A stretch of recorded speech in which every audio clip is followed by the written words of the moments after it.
Hello, my name is Angelica. I study sociology at the National University of Colombia. I'm not married, but I live with my partner and our son, who is 5 years old. Nowadays, I live in Sweden. I work and study here. Today, I will talk about deforestation.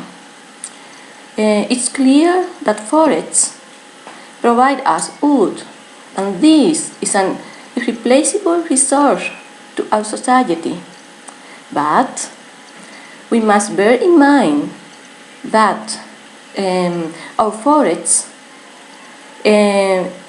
are one of the most diverse forests in the world, and this biodiversity is an enormous wealth, maybe much more valuable than wood is.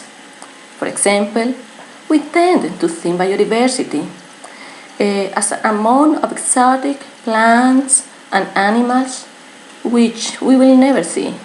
But in fact, these plants and animals provide us the cure of the most mortal diseases that humanity has suffered. For this reason, it's important to protect the forests. Secondly, of course, we have to think about people whose survival depend on logging and forests. And of course, we know that wood industry is an important engine to the development of our country. But we have to point out that if they continue cutting down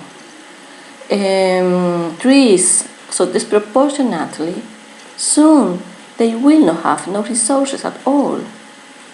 In conclusion, it's important to find a balance between the necessity of wood and the conservation of forests.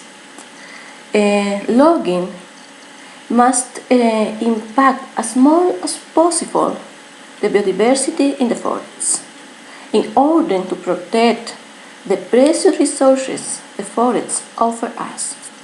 Thank you very much.